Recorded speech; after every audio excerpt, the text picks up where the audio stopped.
Hello, Lug over here, and we're back today on F1 2020, and as you can see, we are at the Circuit of the Americas in USA for round 10 of the FOCC XRL Championship.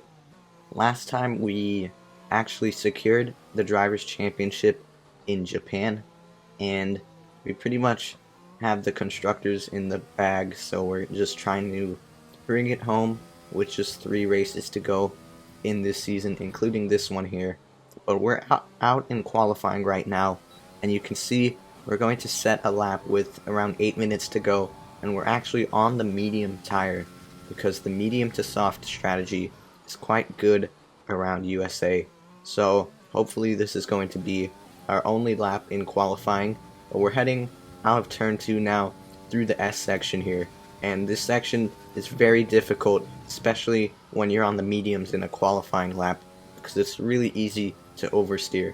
And then through here, you want to use a lot more curb than we did, so we definitely lost a lot of time there because we didn't get the line right.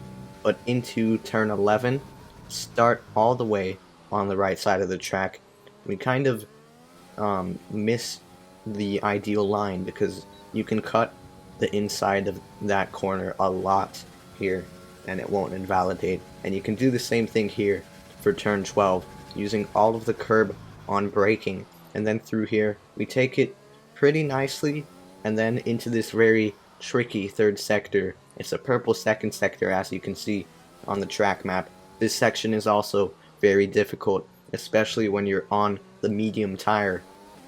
But we're now exiting that section and heading through this triple apex long right-hander, completely flat out the entire time. And then through this corner, easy to run wide and invalidate, we just get it right. And then through the final corner, and what is the time going to be? And it is a 31.0, and my PB on the mediums was a 30.7, so I don't think that was too bad of a lap. But you can see the race strategy here. It's going to be medium to soft as we qualified. On the mediums, we're going to have 2 laps of extra fuel, as I always do most of the time. But we're on the grid now, and we're just going to wait for the lights to go out here. 5 lights are on for the US Grand Prix. And it's lights out and let's go racing here. And you can see Aiden's gotten a very good start on his softs. And going into turn 1, Kimi is actually going to have a look down the inside, and he's going to try and keep the position, and he does indeed get that move done as we were on the curb on exit, and it really gave us the disadvantage on traction. Heading through the S section, it's very tricky on this first lap as it's easy to get caught up in an incident here. And then through this little section, and you can see we get a big slide there, and already Aiden is 1.2 seconds ahead of us in the lead there. And in P2 we have Kimi, who we might actually be able to overtake down this straight. He gets all out of shape on the exit here, so we're going to use a lot of the battery so that maybe we can go for a move into turn 12. And you can see we're going to have a look down around the outside because Kimi goes defensive. We're going to try it, and Kimi just about keeps that move for another lap here. And through here, unless you're really close to the car ahead, then you probably won't be able to make a move here, especially if you're on a slower compound of tire, as we are on the mediums while the 2 ahead of us are on the softs. But you can see Aiden's had a very good start in this race. He's already 1.8 seconds ahead of us here, which is not good for us, as we already have our first warning now. Just difficult to follow in dirty air, and we just got understeer. Simple as that.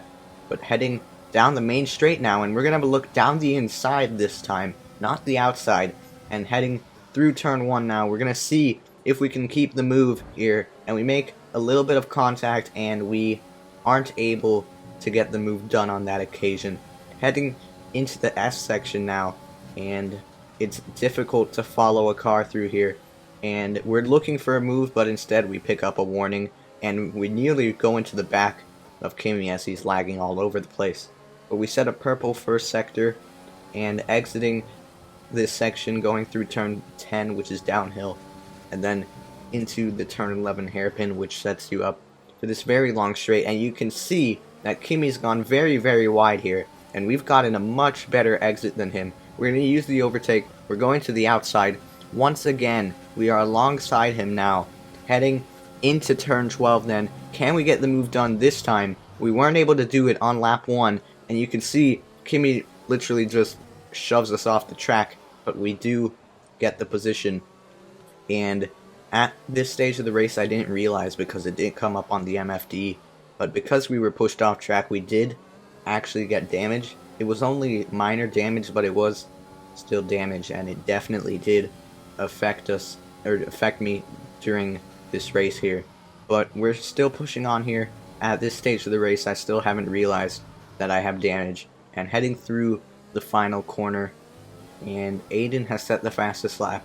We have done 2 purple sectors, of course sector 2 being that one where we tried the overtake, which is why we did not go too fast through there. And now exiting turn 1, and the gap to Aiden is actually nearly 2 seconds, so he's pulled away a lot in just 2 laps because of me and Kimi fighting for position. But you can see that we've already pulled out nearly a second to Kimi. We're going to try and pull out of the DRS here, and you can see the gap is just above 1 second, and the detection point is right there, as that white line is the detection point for DRS. So Kimi is outside of the DRS, but Triple G might have a go at him into turn 12. So we'll see how that turns out. But up ahead, as I said, we have Aiden. He's 1.8 seconds ahead of us, and on these softs, he's definitely going to be difficult to catch, as we are on the slower compound of tire. But we set a green second sector, we actually set a purple first sector. We seem to be quite good through there throughout this entire race. Now heading out of this very technical part of the third sector and into this long flat out right-hander. The gap is up to 2 seconds now, so yes, it's definitely going to be difficult to catch Aiden at the early stages of this race. As we're exiting the final corner now, Aiden sets the fastest lap, but we actually beat it, surprisingly, by, I didn't catch it, but his lap was a 35 something, but we've set a 34.9 here. So we are on the pace, definitely at this stage of the race. We are still faster than Aiden up ahead of us. And now heading through the S section, and we take it pretty nicely. Maybe a slightly compromised line, but not too bad, as we set a purple first sector.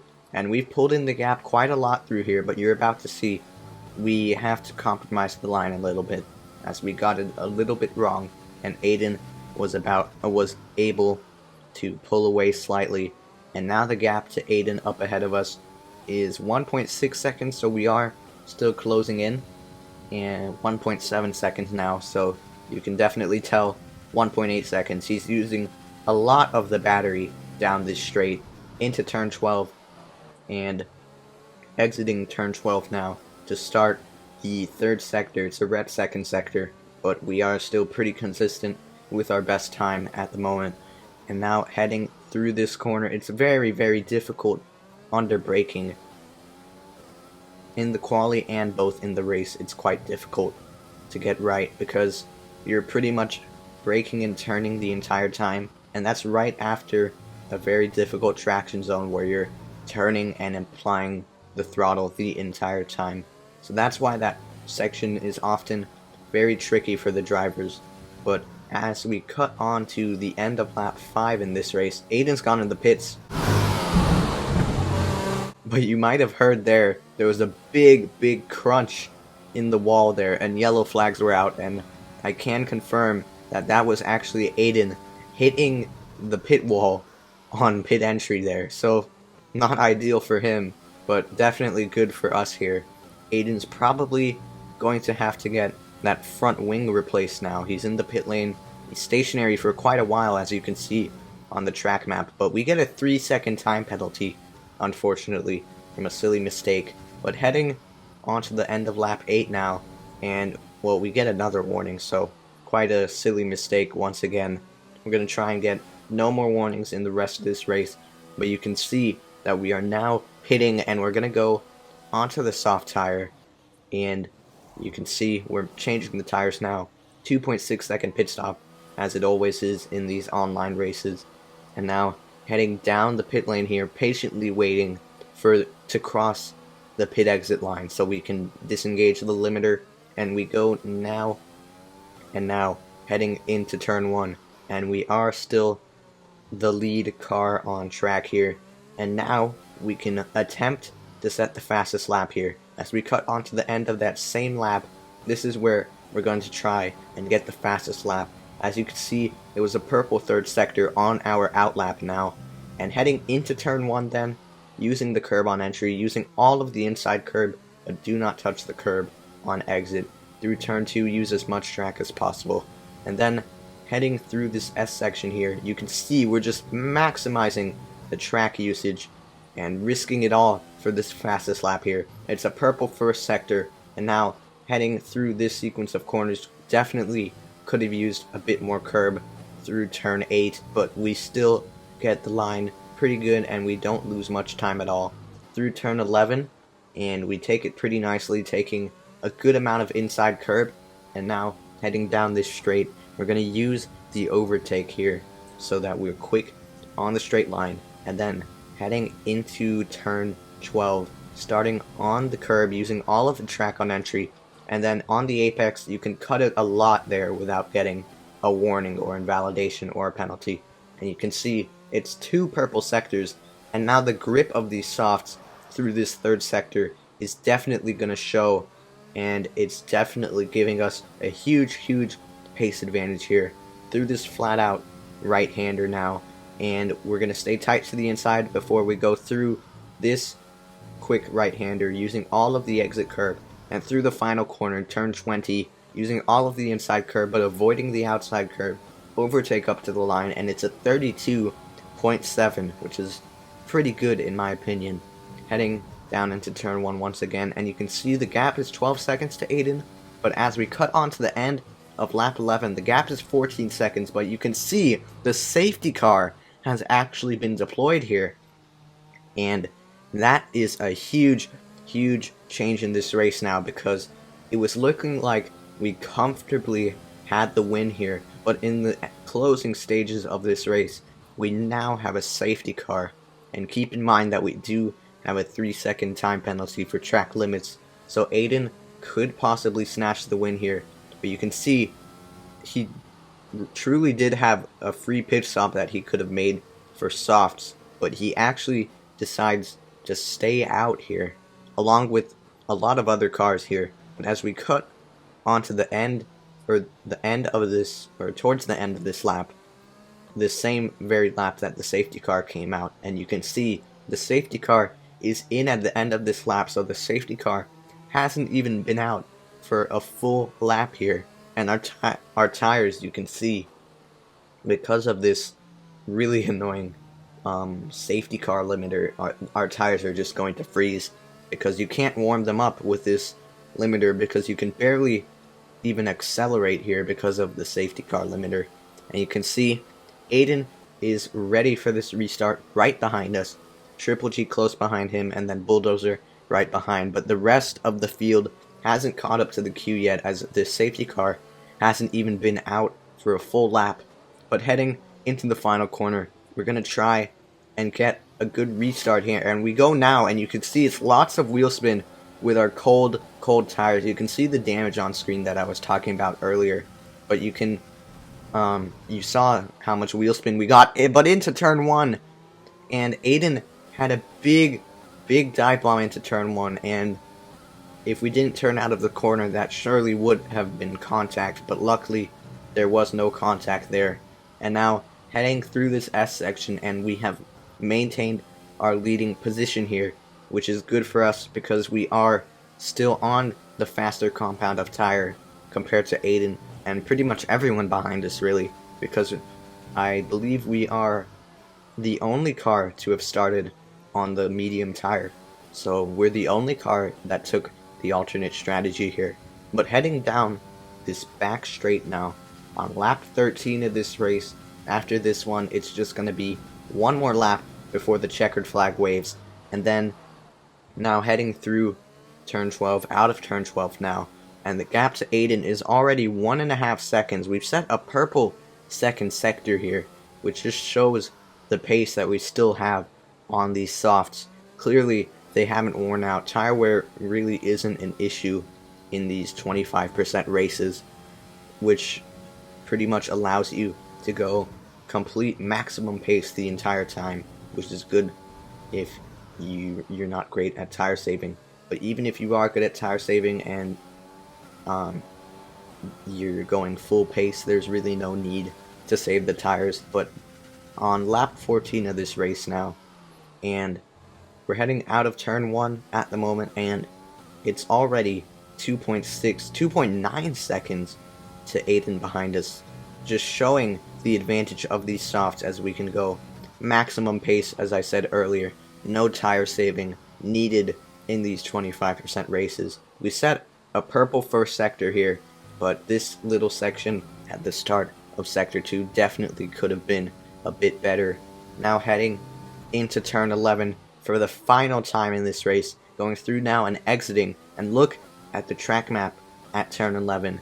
Just wait and see, because you're about to see that Aiden has actually spun himself round, and that has, on the final lap, taken him out of contention of any sort of podium result here, which means that Triple G is behind us and Bulldozer is behind us as well. And as we head through the final sector for the last time in this race, now exiting this section and going through this long triple apex right-hander, now we're about to head into turn 19 for the final time, exiting turn 19 now into turn 20. The checkered flag is waving, and we have claimed victory in USA. Great race overall. The alternate strategy worked out for us despite us losing a couple positions at the start of the race. We were able to gain it back. So overall, a really nice result here after dropping back on that first lap. You can see the podium celebrations now, and it's actually an all-American podium at the US Grand Prix, which is a little funny coincidence as it is the US Grand Prix. But you can see the podium celebrations here. Overall, a great race. The safety car definitely made it a bit harder and way closer, but we were able to still keep the victory in this race, and you can see the race results on screen now. We get P1 and the fastest lap here, so great race overall, as I said. But guys, that's going to be it for this video, and if you did enjoy it, make sure to leave a like and subscribe, as I post F1 content 3 times per week, Sundays, Tuesdays, and Thursdays. Thank you all so much for watching, and I'll see you in the next one. Goodbye.